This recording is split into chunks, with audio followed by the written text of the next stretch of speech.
Buenos días, mi nombre es Tasia Aránguez, soy profesora de Filosofía del Derecho en la Universidad de Granada y voy a exponer el tema de mi ponencia, que es el impacto que tiene el proyecto de ley trans actual sobre los derechos de las mujeres. Bien, como sabemos, actualmente el Congreso está tramitando el proyecto de ley trans, un nuevo proyecto de ley que viene a sustituir a la actual ley vigente del año 2007.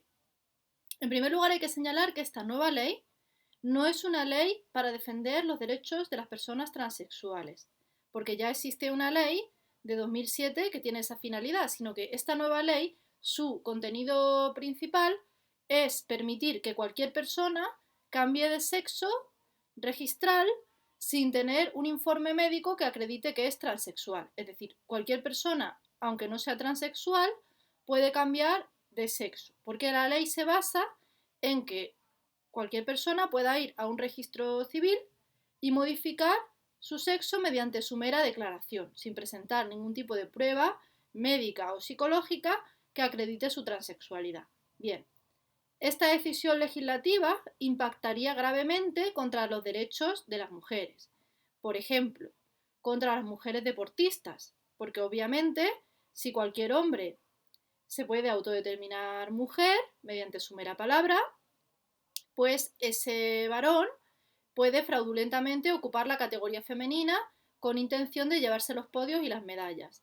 En Madrid, como ya hay una ley autonómica similar, aunque en su campo competencial, a esta nueva que se quiere aprobar, hay un varón biológico, que declaró sentirse mujer y que ahora es el pichichi de la preferente femenina.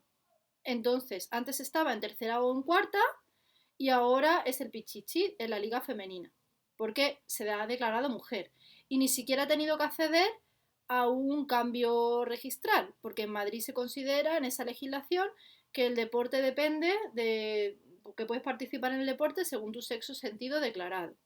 Entonces, bueno, esto es un ejemplo de los fraudes que potencialmente puede haber. Un deportista mediocre, pues cambiando su sexo a mujer y sin que le puedan pedir ningún tipo de prueba médica ni de certificado psicológico de tener disforia, no tiene que ser una persona que ha tenido disforia desde niño, no, simplemente cualquier persona pues puede obtener estas ventajas. Otro ejemplo sería el tema de las prisiones. El tema de prisiones ya está mala, o sea, ya se permite a hombres que con diagnóstico de disforia pidan el cambio a un módulo femenino, a hombres que están privados de libertad cumpliendo condena, que pueden ser agresores sexuales, agresores machistas, todo tipo de hombres que estén en esas circunstancias, pueden pedir el cambio de prisión si tienen un diagnóstico médico psicológico que acredita que padecen disforia de género. Eso ya está pasando. Con esta ley la situación claramente sería mucho peor, porque ahora bastará con la mera declaración de sentirse mujer para poder solicitar ese cambio. Entonces se agrava el problema. En España ya ha habido casos, como sería el caso de Vanessa Santana, que fue asesinada en Canarias por su primo Jonathan Robaina, que dijo que de repente se sentía Lorena, que le llamaran Lorena y que le cambiaran de módulo penitenciario a un módulo femenino. Además, lo que quería es que en el proceso la trataran como mujer y que la hablaran como ella. Y que la familia de la víctima pues señaló que eso les parecía profundamente ofensivo, porque tener que tratar al asesino de tu pariente como mujer, incluso que los medios la trataran como ella o como Lorena, pues será algo profundamente ofensivo para esa familia.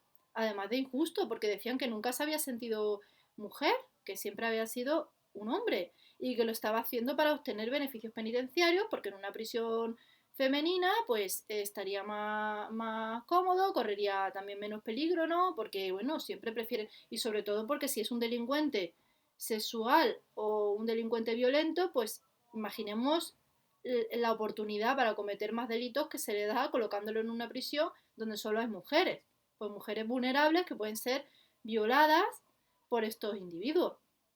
Esto no es un fenómeno puntual. En Reino Unido, las estadísticas del Ministerio de Justicia mostraron que el 40% los prisioneros que se declaraban transgénero estaban ahí por haber cometido delitos sexuales.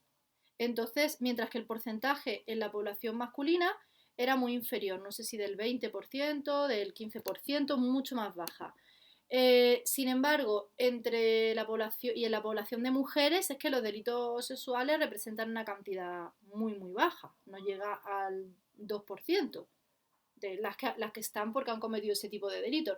Entonces, claramente, vemos que el patrón de criminalidad no cambia cuando un varón pide el cambio de sexo, sino que más bien lo que parece por estos datos tan generalizados es que se trata de una estrategia procesal, pedir el cambio de sexo para obtener una ventaja penitenciaria. Esto puede ocurrir también en el intento de eludir la ley de violencia de género.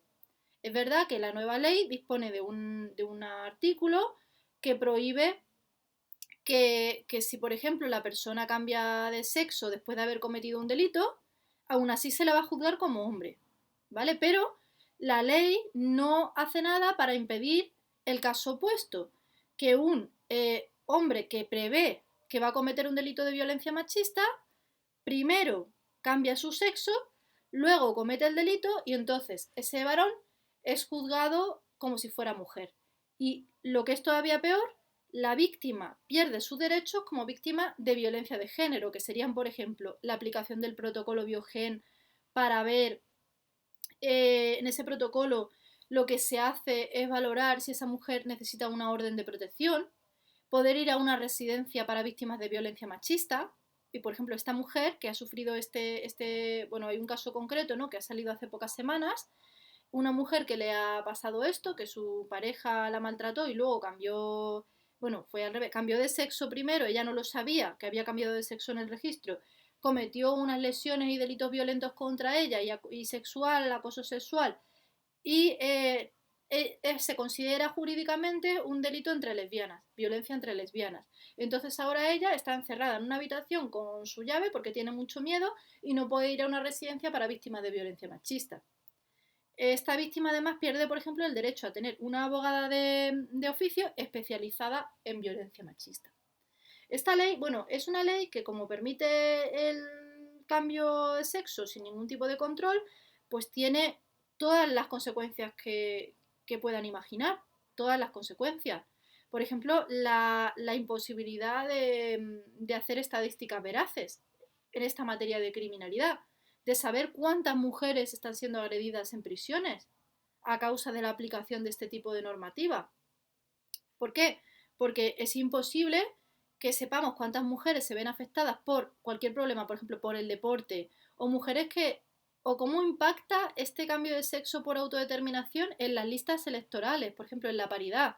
No se puede medir ese impacto porque desde el momento en que una persona modifica su sexo registral, ya aparece nada más que su nuevo sexo, no aparece el anterior, entonces no sabemos qué porcentaje de transexuales hay y qué porcentaje de mujeres están siendo desplazadas de podios, están siendo agredidas en prisiones o están sufriendo este tipo de consecuencias. Entonces ni siquiera se puede medir el impacto. Tal es la gravedad, ¿no?, de lo que está haciendo esta ley, este conjunto de leyes, ¿no?, también las leyes autonómicas que iban en la misma línea. Bien, y luego otro factor, por ejemplo, que muestra el impacto sobre las mujeres sería en el tema de las cuotas de empleo. La ley prevé que se adopten medidas para el fomento del empleo de las personas transexuales. Pero, bueno, de las personas trans, ni siquiera transexuales con disforia, sino trans, cualquier persona que se autodetermine. Y lo único que se les exige para acceder a estas medidas de acción positiva, como podría ser, pensemos, en una cuota de empleo análoga a la que tienen las personas con discapacidad para presentarse a oposiciones, lo único que tienen que hacer las personas trans es declararse ante notario trans para acceder a esa medida de acción positiva, la autodeterminación, autodeterminarse trans y acceden a esa medida. Esto es un agravio comparativo y una discriminación para las víctimas de violencia machista, que si quieren acceder a una cuota de empleo que dispone la ley de violencia machista para ellas, la actual ley integral, esa cuota de empleo, para poder acceder a ella, tienen que tener una sentencia condenatoria, tienen que tener una serie de documentos que son muy difíciles de obtener y que no se consiguen casi en ningún caso, pero que acrediten que es una víctima de violencia machista. Documentos muy complejos. Entonces, eso lo necesita para poder acceder a esa plaza.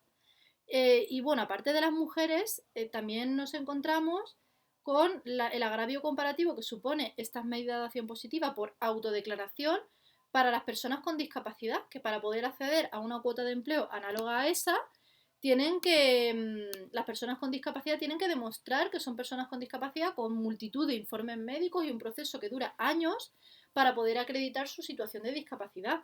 Y eso es muy complejo y a las personas trans se les está permitiendo acceder a esa cuota de empleo sin ningún tipo de certificación.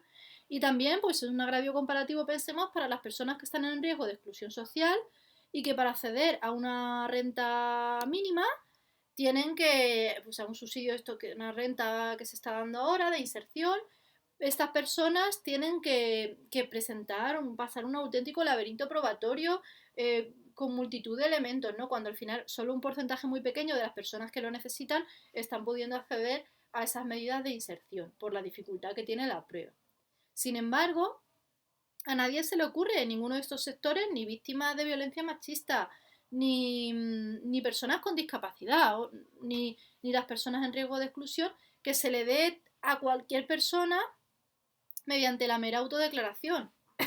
Y es más, no solamente es que se dé mediante la mera autodeclaración, sino que en el caso de que se vea claramente que es un fraude, por ejemplo, pensemos que el chicle llega de repente a un registro civil y dice que quiere cambiar de sexo. Dice, yo quiero cambiar de chicle. Y dices tú, bueno, pero es que tú eres el chicle, tú eres un agresor sexual conocido, eres una persona, vaya, que sabemos, no creo que tú piensas, ¿no? Tú eres la persona encargada del registro civil y tú pensarás, no sé, yo creo que esto puede ser un fraude. Puede ser un fraude y puede tener intención de cambiar de sexo pues para tener más oportunidad delictiva o algo estará buscando esta persona. Y sin embargo no puedes hacer nada porque ¿cómo demuestras que realmente no se siente mujer? ¿Cómo demuestras que en el caso, por ejemplo, de este futbolista que está haciendo pichichi se siente o no se siente mujer? ¿Cómo demuestras que es un fraude? Incluso si llega a cometer, si la persona cambia de sexo y luego comete un delito de gravedad, ese cambio de sexo no se prevé que se pueda revocar y además no puede demostrar que realmente no se sintiera o creyera sentirse o mujer, porque un sentimiento es algo puramente subjetivo. Entonces el fraude es imposible de demostrar.